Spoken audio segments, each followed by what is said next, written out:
I've known more than a few football families in my time, people that live and breathe the game. The Walsh family, they're a football family. In 1991, Lana Walsh, who was a mother, a daughter, a sister, a cousin, an auntie, was killed by her partner in a brutal domestic violence homicide. This is a story about how the Walsh family have used their love for Lana and football to remember her. In this case, it's an Aboriginal story, but this could be about any family. All of us have a responsibility to put an end to domestic violence. All of us in rugby league, we can play our part.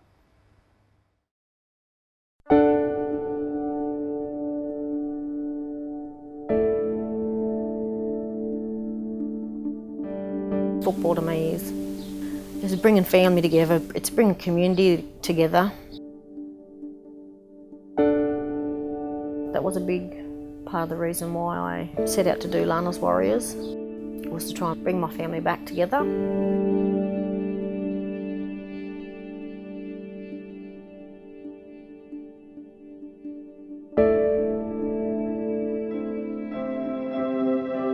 Live in Lightning Ridge. Lightning Ridge is near the Queensland border, a few k's out from Walgett. I love it. It's just got that freedom out here. I'm Paul, I'm from Burke. How old are you, Paul? 10. I grew up in Burke. I grew up with my brother, my sisters. No, we never grew up in a violent home. We grew up in a healthy home, very family orientated. We're always close, cousins and everybody, like all with one mob, so we all would get together when something was on. We're all sport orientated, yep. We all love our sports. Probably the most memorable thing is playing football. Burke Warriors, under 10s. I was the first girl to play for, in the region. I went from infants to year 6 and then Dad wanted to move to Newcastle. I'm from Burke. I went to school at Burke. Left Burke when I was about 17-year-old when I married Mick. I fell in love with him because he was chucking oranges at me. And we went to Dubbo, to Wagga. Who's your friend next to you? That's Lana. Lana. You're pretty also. Lana's my first cousin, and I grew up with Lana between Burke and Bree, but we're always close through our families. We were fortunate enough, we lived about 10 kilometres out of Bree, and we had the river, so she would jump out of trees, and just a really, really fun person as a kid growing up, and fun to be around. I couldn't understand moving out of Bree because I loved the place so much, and every holiday we wanted to go back there. But getting an education and going to uni and becoming a teacher and a footy career, I wouldn't be able to achieve that if I stayed in Bree. Talk to the camera, tell us tonight. Oh yeah, she was a good little swimmer. She could swim. She could play netball, yep. Always so placid and genuine and soft. Her personality was just so soft. Yeah, she had hazel eyes, but humongous eyes. Oh, she's known for her big eyes and talk really fast. Growing up as a normal family, one day,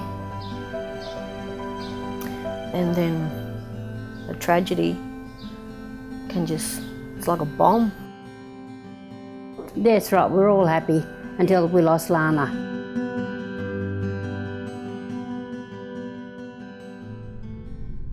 She met him years ago when she was put in a hostel in Newcastle.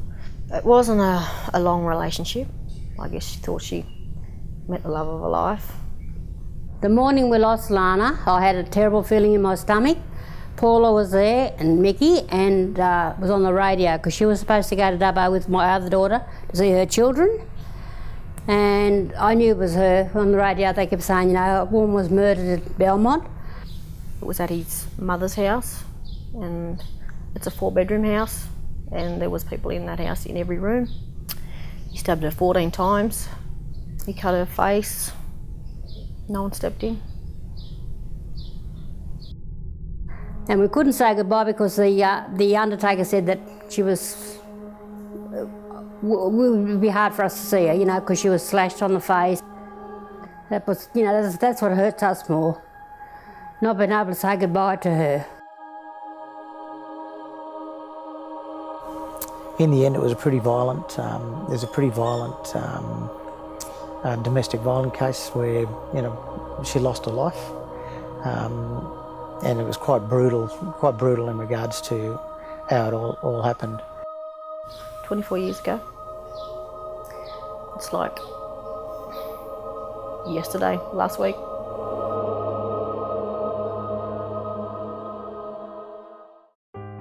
Yeah, I was still very young. I was 20, 21, playing for the Knights back then, and I can just remember the impact it had on Mum and Dad and our family, and then, you know, how upsetting it was for us to hear the news. For me, it was the first real time I was close to such an event, and, you know, I didn't even know it existed, but to see the ripple effect it had on family probably, you know, really opened my eyes to the impact it has on family. You know, he's 14 years and I'm hearing that he got, you know, he served 11 years of that. But the sad reality is the person moved back into this community, changed their name, and just went on living a normal life. I know incidents where, you know, Penny and Mickey walked into a shopping centre and here he is. How do you face your eldest daughter's murderer? He confronted my niece Leah at the beach. It wasn't the best experience for her as she screamed for help. I've been to more than 200 Aboriginal communities. In every community I've been to, a domestic violence has occurred in the week or two before I arrived. So it's upsetting to think it's happening so often in our community, and it shouldn't be accepted and shouldn't be tolerated, and we should be doing something about it as community. We shouldn't be, to me, relying on individuals to stand up. It's a community issue. I was washing my car one day, and like when I wash my car, I have the radio going, and a 38-year-old girl killed by her boyfriend. It brings me back to that day.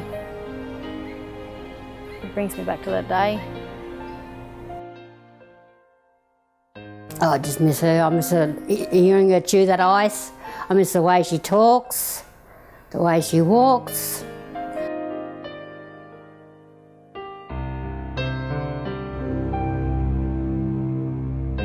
I see Lana and Leah. She'll never be dead while Leah's around. I think just for me, it's about just being a role model and trying to show people who know me, you know, that you can still be a strong Aboriginal person, you know, with great values and great love of family and great love of your partner, you know, without being violent and domineering, and that's what I'd rather show people, is that you can be a decent person without being violent.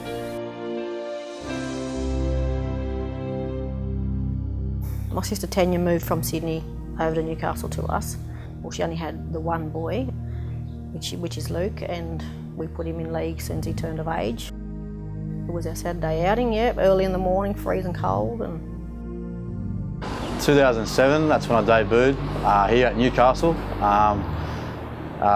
Yeah, took over after Joey retired, so had 2 years there, and then went to Penrith in 2009, so halfway through the year, and played 5 years there, and then 2013 I headed over to England and playing at St Helens at the moment. So you know, I've had a pretty blessed career so far, and got to play a lot of NRL, and now I'm enjoying my time over in Super League.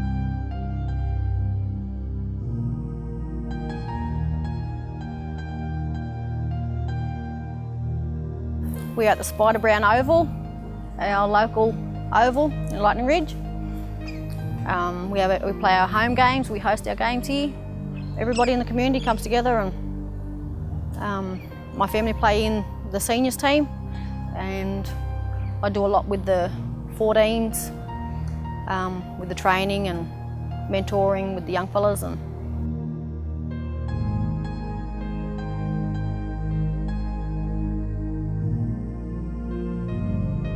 we should probably commend Paula for what she did to establish Lana'S Warriors, because at the time, you know, it was a first, but the initiative obviously provoked men and community to get behind the initiative and show their support, and I think we should do more of that, not just supporting Paula, but you know, taking on the initiative ourselves and come together as a group of people to say this is not on. We're so proud of Paula starting all that. Her father said to her, "You won't do it, Paula, you won't be able to do that."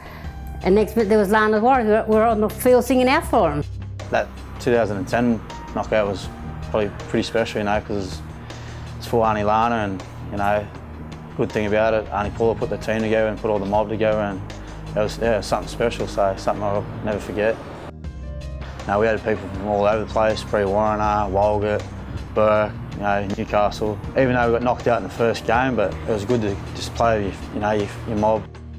We used to have memorial sides, but nothing like this before, so it was a special moment, and I remember how important it was for the family and that community to get behind the initiative, so it stood out for me, that knockout. You know, talking to Ash and, you know, other cousins, Claudie Boy and things like that, and you know, and to this day, the Gugas still wear the badge and Burke still wear their badge, Lana'S Warriors, so you know, they couldn't get over how it brung us all together as families. It was something special. I got this tattooed about 2 years ago, like especially for my auntie and my mum. Like she was so close to my mum and my other aunties and uncle and nan and pop. So yeah, I thought it would mean heaps to them if I got it done, and it means heaps to me as well.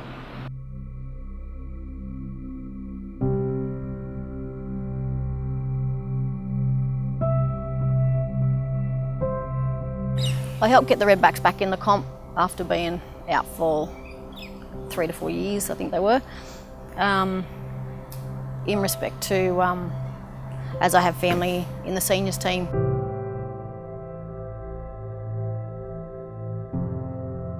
I registered them under tackle and violence to promote the awareness out here with family members in my seniors team. They wanted to wear it proudly and respectively and with a comeback, and they did. They come back into the comp strong and proud. It was, you know, it's close to our hearts, this one. Like it's a family member, so we helped out as much as we could, any way we could really. You get some people talking about it, but most people sort of just kept quiet really. But you know, like all the young fellas were getting into it because of the knockout and all that.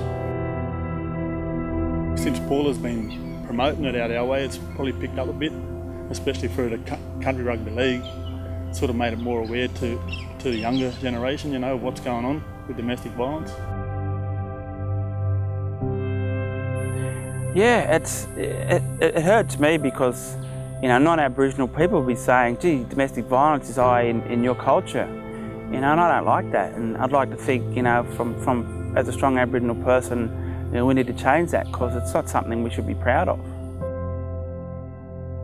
I think the message that I'd like to send to Aboriginal men is, you know, if you're a father, imagine losing your daughter to domestic violence.